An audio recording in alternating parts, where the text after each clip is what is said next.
जय हिंद दोस्तों। राधे राधे, नमस्कार। अगर आप एनटीपीसी और ग्रुप डी की तैयारी कर रहे हैं तो उसके लिए जो है ये महत्वपूर्ण क्लास है, क्योंकि ये जो है आज मैं ये घटना चक्र का जो महत्वपूर्ण क्वेश्चन है उसका मैं जो है आज यहाँ प्रैक्टिस हम लोग करने वाले हैं। ये सारा क्वेश्चन जो है सब प्रीवियस ईयर में पूछा हुआ है। ठीक है, तो मैं ये पहला क्वेश्चन है, प्रकाश वर्ष किसकी इकाई इकाई है? ये दूरी की इकाई है। लाइट ईयर भी जो है हो जाएगा, लाइट ईयर का भी इकाई दूरी हो जाएगा, प्रकाश वर्ष की भी इकाई दूरी हो जाएगी। इसमें एक बात इसमें ध्यान रख लीजिएगा कि एक प्रकाश वर्ष जो होता है,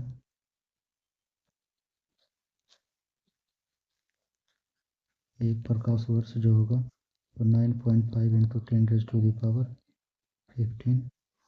मीटर, 9.5 इंटू 10⁻⁵ मीटर के बराबर होता है एक प्रकाश वर्ष। अगला क्वेश्चन है, ये निम्नलिखित में से कौन समय की इकाई नहीं है? प्रकाश वर्ष ये दूरी की इकाई है। अगला क्वेश्चन है, नूरी साल क्या है? नूरी का मतलब जो है, नूरी बराबर जो है प्रकाश ही होता है, प्रकाश ही होता है। प्रकाश साल यानी कि जो है लाइट ईयर पूछ रहा है, तो लाइट ईयर का मतलब होता है कि सूर्य के द्वारा जो है, सूर्य के द्वारा ये निर्वात में एक वर्ष में तय की गई कुल दूरी। तो एक वर्ष में नूर मतलब प्रकाश द्वारा तय की गई दूरी, ये नूरी साल हो जाएगा।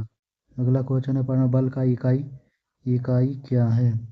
बल का इकाई क्या हो जाएगा? वो न्यूटन हो जाएगा। एंगस्ट्रम डैश को व्यक्त करने की इकाई है, दूरी के लिए, दूरी ये जो लंबाई जो होती है दूरी के बराबर होती है।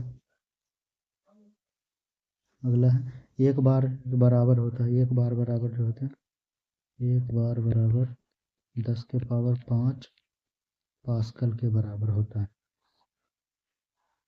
पी एस पास्कल के बराबर, एक बार बराबर 10⁵ पास्कल के बराबर होता है। ल्यूमेन किसका मात्रक होता है? ज्योति फ्लक्स हो जाएगा भाई, लुमिनस फ्लक्स इसको इंग्लिश में बोला जाता है। 8 नंबर, ज्योति तीव्रता का मात्रक क्या होता है? लुमिनस इंटेंसिटी का मात्रक कैंडेला होता है, वो कैंडेला मात्रक होता है। अभी यहाँ पे देखो ये उलट दिया, यहाँ जो मात्रक ही दे दिया है और पूछ रहे किसका है, तो ज्योति तीव्रता का, ल्यूमिनस इंटेंसिटी ज्योति तीव्रता, इसका एसआई मात्रक है कैंडेला। श्यानता की एसआई इकाई क्या है? श्यानता की एसआई इकाई पॉइजूली होता है। इसका एक्चुअल में एसआई इकाई जो होता है वो पास्कल पास्कल सेकेंड होता है। ठीक है, ये दे नहीं रखा और यहाँ पॉइज नहीं मार सकते, पॉइज जो है श्यानता का ये सीरियस मात्रक है, सीरियस मात्रक है पॉइज, POIS, ये पॉइज है। इसमें एक पॉइंट इसमें ध्यान रखना है कि एक पॉइज बराबर जो होता है POIS, एक पॉइज बराबर जो होता है वो होते हैं 0.1 पास्कल सेकेंड होता है, 0.1 पास्कल सेकेंड होता है। वन पॉइज बराबर 0.1 पास्कल सेकेंड होगा, ये ध्यान रखना है। अगला है, प्लांक नियतांक एच की बीमा समान होती है कोणीय संवेग के, दोनों की बीमा समान होती है। ई बराबर जो होता है एच न्यू, बीमा इसका निकाल रहे हैं हम लोग, तो एच बराबर जो होता है ई बटे न्यू फ्रीक्वेंसी है, तो ये तो ऊपर में ऊर्जा हो जाएगा, उसकी बीमा जो होती है ml² T-2, नीचे में फ्रीक्वेंसी इसका प्रति सेकंड होता है तो T इनवर्स हो जाएगा, नीचे माइनस ऊपर जाएगा तो प्लस हो जाएगा, तो ये हो जाएगा ml² T का पावर -1, ये इसका बीमा हो जाएगा ml² T का पावर -1। 12 किलोवाट घंटा किसकी इकाई है? ये ऊर्जा की इकाई है किलोवाट घंटा। 1 kWh बराबर, ध्यान रखना एक यूनिट बराबर 3.6 गुने 10⁻6 जूल होता है, 3.6 गुने 10⁻6 जूल होता है। कोणीय वेग की बीमा क्या होती है? कोणीय वेग जो होता है omega omega is equal to जो होता है वो V/R होता है। ऊपर में तो L T इनवर्स हो जाएगा, नीचे में मीटर है तो ये L तो साफ हो जाएगा, बचेगा क्या T इनवर्स, केवल T इनवर्स यानी M0 L0 T इनवर्स हो जाएगा इसका आंसर। त्वरण की इकाई क्या होती है, मीटर प्रति सेकेंड स्क्वायर। 1 किलोमीटर में कितने मिलीमीटर होता है, 1 किलोमीटर बराबर जो होता है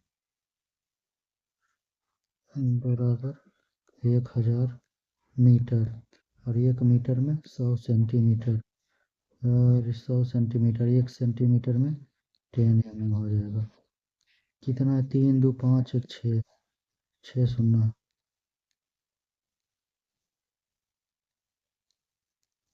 2 3 2 5 1 6, 3 3 3 6, ये वाला आंसर हो जाएगा।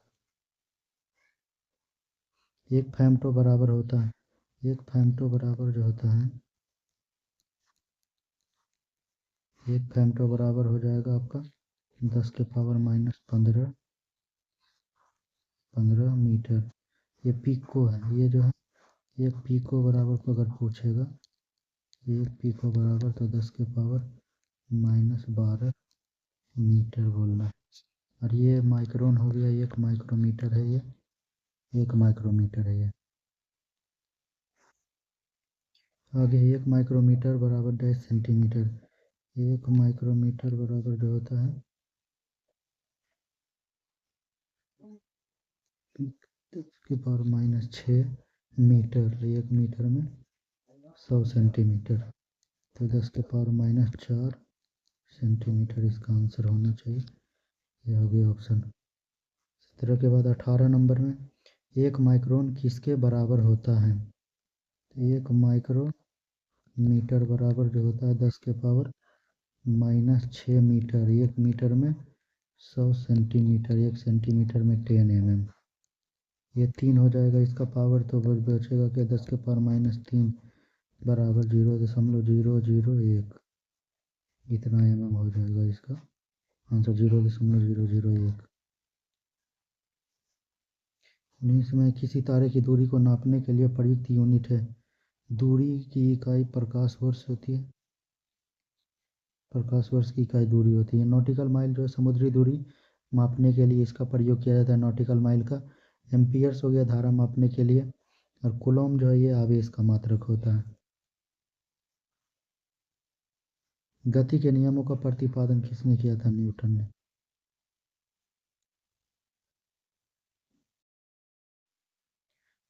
अगला क्वेश्चन है, एक न्यूटन के गति के प्रथम नियम से किस राशि की परिभाषा मिलती है। इसमें एक्चुअल में बल होना चाहिए, यहाँ एक समान गति यहाँ दे रखा है भाई, एक समान गति दे रखा है, तो आप इसको देख लीजिएगा और सर्च मार के। अगला है, किसी भी स्थिर या गतिशील वस्तु की स्थिति और दिशा में तब तक कोई परिवर्तन नहीं होता जब तक उस पर कोई बाह्य बल सक्रिय न हो, यह है न्यूटन के गति का प्रथम नियम।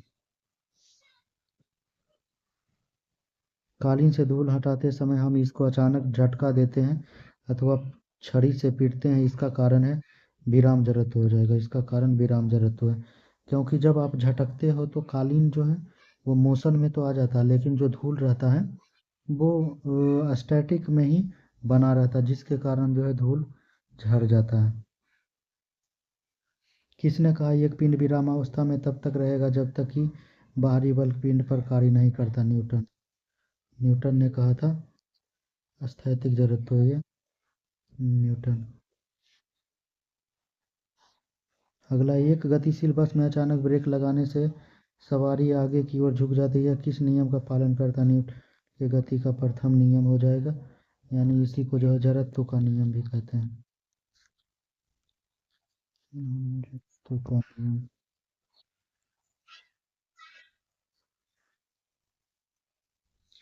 अगला है, न्यूटन के गति का कौन सा नियम जड़त्व का नियम की व्याख्या करता है, प्रथम।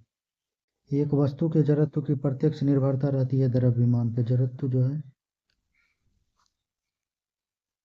वो द्रव्यमान के अनुक्रमानुपाती यानी कि समानुपाती होता है। जड़त्व का नियम सर्वप्रथम किसने दिया था? गैलीलियो ने। जड़त्व का नियम सर्वप्रथम किसने दिया था? गैलीलियो ने। गुरुत्वाकर्षण नियमों के आविष्कारक कौन है? न्यूटन। ये गुरुत्वाकर्षण नियम का प्रतिपादन किसने किया था? तो न्यूटन ने। रेखीय संवेग संरक्षण जो है बराबर है, ये हो जाएगा इनमें से कोई नहीं। रेखीय संवेग संरक्षण जो है न्यूटन के प्रथम गति नियम और न्यूटन के द्वितीय गति नियम के संयोग से जो है रेखीय संवेग संरक्षण जो है बराबर प्राप्त होता है।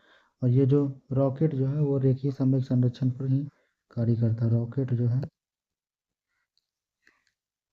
जो है रेखीय संवेग संरक्षण कार्य करता है। रेखीय संवेग संरक्षण पर कार्य करता है। व्यक्ति का भार उस लिफ्ट में अधिक होगा जब जो है लिफ्ट जो है ऊपर की ओर जाएगा। जब लिफ्ट ऊपर की ओर जाएगा ये त्वरण से, तो डब्लू भार जो होगा डब्लू बराबर m हो जाएगा g प्लस a। भार बढ़ जाएगा, इसका भार जो है सी वाला इसका आंसर हो जाएगा, भार बढ़ जाएगा। किसी पिंड के उस गुणधर्म को क्या कहते हैं जिससे वह उसी रेखा में विराम या एक समान गति की में किसी भी परिवर्तन का विरोध करती है? वो जड़त्व कहलाती है। जड़त्व हो जाएगा इनर्शिया। किसी पिंड का वेग समरूप कहा जाता है जब वह वेग का मान और दिशा दोनों नियत हो। m द्रव्यमान का एक पिंड भी बीच से एक दीवार से टकराता है और उसी चाल से वापस आता है। ये मान लीजिए एक दीवार है, इससे इधर जो है ये v वेलोसिटी से जो है यहाँ से टकराया, जब ये वापस आएगा तो इसकी वेलोसिटी v ही रहेगी, लेकिन ये वेलोसिटी माइनस हो जाएगी। तो संवेग परिवर्तन बोल रहा है डेल p बराबर हो जाएगा p2 minus p1। Final velocity हो जाएगा माइनस ये संवेग माइनस एम भी माइनस ये एम भी बराबर हो जाएगा आपको -2 mv। तो इसका मैग्नीट्यूड लेना है तो 2 mv हो जाएगा, ये मैग्नीट्यूड हो जाएगा ये तो आंसर हो जाएगा इसका क्या चीज़ 2 mv। इसका 2 mv इसका जो है आंसर हो जाएगा 2 mv। एक 2 न्यूटन सेकेंड संवेग वाले 3 किलोग्राम द्रव्यमान वाले गतिज ऊर्जा निकालना है। तो ये संवेग दे रखा है और ये द्रव्यमान p की वैल्यू दे रखा है 2 न्यूटन सेकेंड और द्रव्यमान दे रखा है 3 kg। तो काइनेटिक एनर्जी जो हो जाएगा वो p²/2m बराबर हो जाएगा 2 का स्क्वायर बटा में ये 2 गुने 3, ये 2 से 2 कट गया, 2/3 हो जाएगा आंसर, 2/3 जूल बी। तो आंसर जो है 2/3 जूल हो जाएगा इसका आंसर। अगला क्वेश्चन है 16 में, रॉकेट डैश के सिद्धांत पर कार्य करता है। अभी हम लोग बताए थे पीछे में, ये रेखीय संवेग संरक्षण के सिद्धांत पर कार्य करता है। अगला, एक मछुआरा झील में फंस गया है क्योंकि उसके मोटर खराब हो गई है। किनारे तक पहुंचने के लिए उसे क्या करना चाहिए?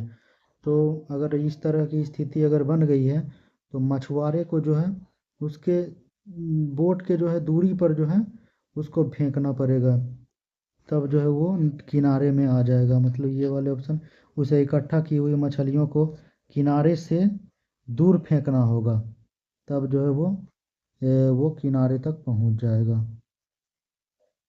एसएचएम से गुजरने वाले कण के लिए वेग को विस्थापन मुकाबले में आंकित किया जाता वक्र होता है एक दीर्घवृत्त होता है। शून्य में स्वतंत्र रूप से गिरने वाली वस्तुओं, जब निर्वात में अगर कोई भी चीज़ें गिर रही है तो वो जो है जी से गिरेगी। जी की वैल्यू हमेशा कांस्टेंट रहता है, 9.8 मीटर पर सेकेंड स्क्वायर के बराबर होता है, समान त्वरण हो जाएगा। यदि पृथ्वी के उपग्रह की कक्षा दीर्घवृत्ताकार होती है तो दीर्घवृत्त का तल हो जाएगा पृथ्वी के केंद्र पर होता है, यानी ये फोकस होते हैं।